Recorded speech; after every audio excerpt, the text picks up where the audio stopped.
All right, diving into a topic I am really pumped for, and I think a lot of you out there are too. We're unpacking the 4-hour work week. Oh, yeah. Tim Ferriss's book, such a classic, even if it causes some lively debates. Definitely stirs the pot. Yeah. But hey, that's why we're here.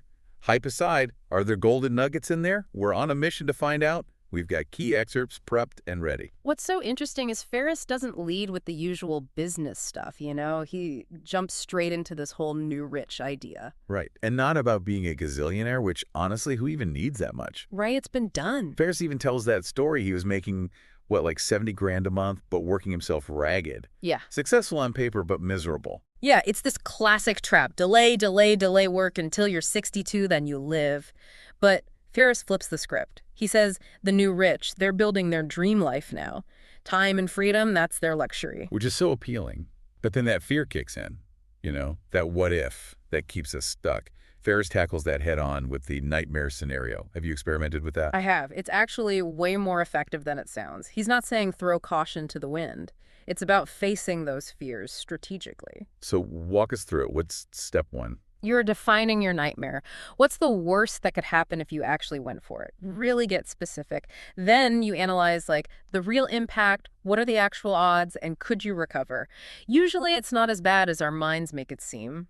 It's like we create the monster under the bed, Yeah, right? totally. And this all ties back to Ferriss's view on time management, or, well, more like the end of time management as we know it. Yeah, he's like, time management is dead, which honestly, at first I was like, whoa, okay.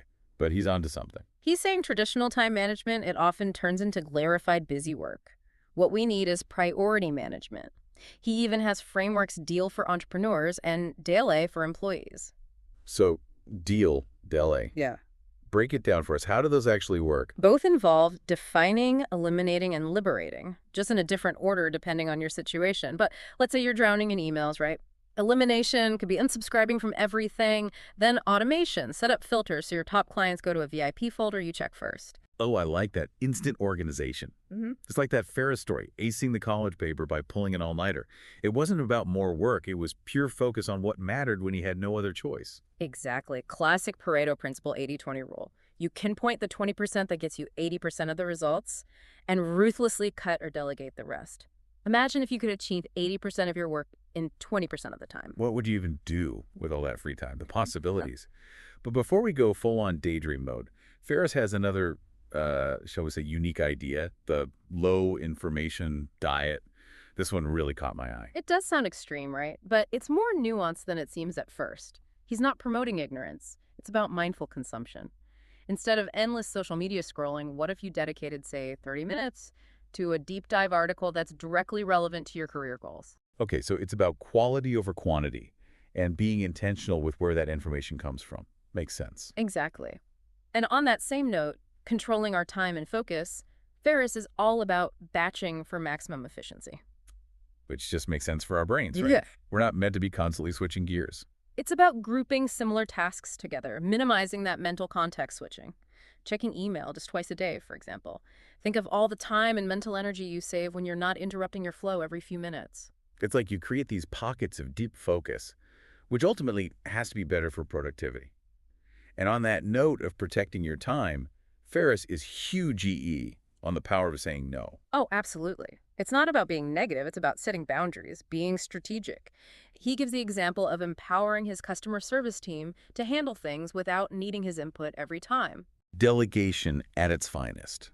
So, for someone listening right now feeling pulled in a million directions, it's about identifying what truly matters and building your schedule around that. Now, are you ready for an adventure? Because Ferriss talks about these mini retirements, and at first, I'll admit, I pictured like tiny lawn chairs and a lemonade stand. But it's so much cooler than that. Way cooler. Think more like 1 to 6 months, living it up abroad, really soaking up a new place. Not your typical vacation then. No way. It's about hitting pause on the daily grind, getting that fresh perspective, and you might be surprised it can be more affordable than you think. Wait, more affordable than like living in New York or London? How does that work? Picture this 3 months in Thailand for the same price as 1 month's rent in Manhattan. That's the beauty of mini retirements. You can fully immerse yourself in a new culture, dive into your passions, come back refreshed, and totally re-energize. Okay, that sounds amazing, not gonna lie. Like recharging without totally derailing your life. And speaking of shaking things up, Ferriss also talked about this whole killing your job thing, which I gotta admit sounds kind of intense. It's definitely attention grabbing, right? He's not actually advocating for everyone to just quit en masse. It's more about a mindset shift. Instead of letting your job dictate your life, you decide what's my ideal life and then figure out the work that fits into that. So it's about taking control, designing a life you're actually stoked about. But quitting is a huge leap for most people. Are there smaller steps to test the waters? Totally. Ferriss talks about building up income streams outside of your 9 to 5 before making any drastic changes.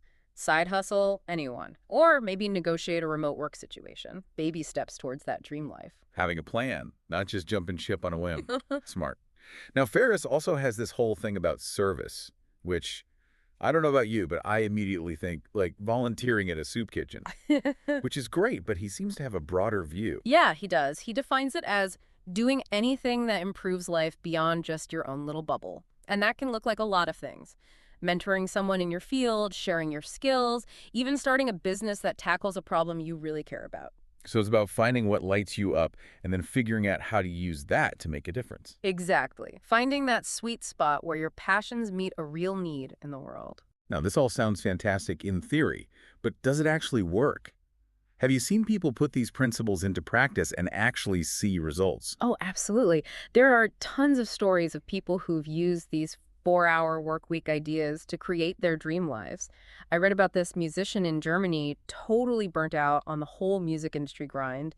He used Ferriss's outsourcing and automation strategies to basically streamline his whole business. Which for musicians makes a lot of sense. They're not just making music, they're handling so much behind the scenes stuff. Totally. And by outsourcing things like photo editing, website stuff, even some of the production work, he freed up so much time and mental energy to focus on the music itself. He actually had this burst of creativity and launched a bunch of new projects he'd been putting off.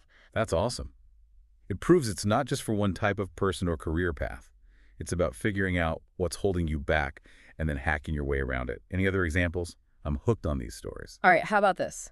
Woman named Doreen, totally over the corporate world, dreamed of living abroad. She read 4-Hour Workweek, and she focused on what Ferriss calls liberation in her case, negotiating a remote work agreement. Ooh, gutsy. Did work. It did. She not only got to work remotely, but they cut her hours, and he gave her a raise. Turns out she was more productive working from Argentina, where she was living her dream, taking art classes, soaking up the culture, even started her own little art-related side gig. Okay, that is seriously inspiring. Proof that investing in your own happiness isn't selfish. It can make you even better at what you do. Exactly. It's about balance. And it's not just for artists and digital nomads either. I read about this lawyer, Tracy, who was beyond burnt out on the whole lawyer thing. Yeah, not exactly known for being a super chill profession. Right. But she used the 4-Hour Workweek principles, automated tasks, hired virtual assistants, even started a blog sharing legal advice, which actually brought in new clients. So she created more freedom within her existing career without throwing it all away. Exactly. And guess what?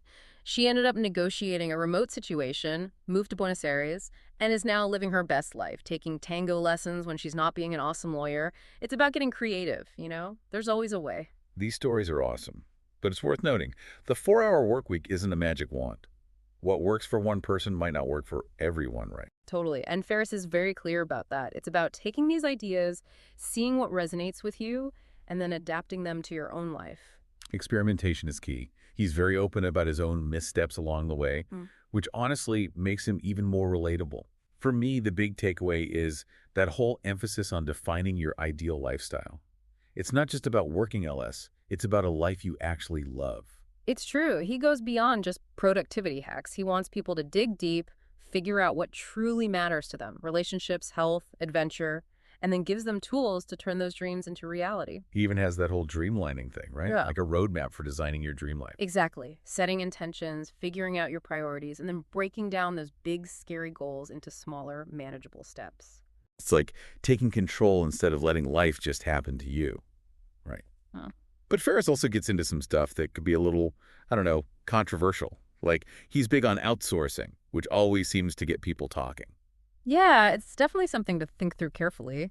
But Ferriss's point is, It's not about exploiting workers in other countries. It's about finding those ethical partners, making sure people are paid fairly, working in good conditions. So it's about using outsourcing as a tool, not taking advantage of people. Makes sense. Exactly. When it's done right, everyone benefits. It can create opportunities while also giving you more time to focus on what you're best at. Working smarter, not harder, always the goal. Another part of the 4-hour work week some people struggle with is disconnecting. That whole low information diet, tough sell in our always-on world. It does feel counterintuitive, right? But seriously, how much of the info we're bombarded with every day is actually important? How much is just noise stressing us out for no reason? The low information diet is about being picky. Choosing quality over quantity. Focusing on what actually matters for your goals, your values. Exactly. You're taking back control of your attention. And speaking of taking back control, one of the most useful things I got from the 4-hour work week is batching. So simple, but man, it's changed how I work. Right. We waste so much time going back and forth between tasks. Batching is just grouping similar things together, knocking them out in dedicated blocks of time. Instead of that constant email checking, maybe you only do it twice a day, morning and afternoon. Done. And during those times, you can be fully present, knowing you won't be interrupted every 5 seconds. Small tweak, huge EE difference. And if you can automate some of that stuff, even better. Ferriss loves using tech to streamline things. It's like having a virtual assistant working around the clock. Email autoresponders, scheduling tools, project management software. There's a tool for everything. It's all about finding those hacks that let us focus on what matters, what we're passionate about. And when you free up that time and energy, that's when you can start designing a life you actually love. That's what the 4-hour work week is really about. It's not just about working less, it's about living more. It's about finding work that feels meaningful, having the time and energy for relationships, hobbies, travel, all of it. Ferriss really challenges us to rethink what success even means. And to create a life that reflects your definition of success, not what society tells us it should be. It's a powerful message. So powerful. And, as we wrap up our deep dive here, there's this quote from the book that really stuck with me. Ferriss writes, "Life is not a race. Do take it slower. Hear the music before the song is over." It's beautiful, right? It really is. It's this reminder to appreciate the journey, not just rush towards some finish line, to enjoy the little things, the everyday moments that make a life well lived. So to everyone listening, take that to heart. Explore these ideas, try them out, adapt them to your own life. Don't be afraid to dream big, and then go after those dreams with everything you've got. Thanks for joining us on this deep dive.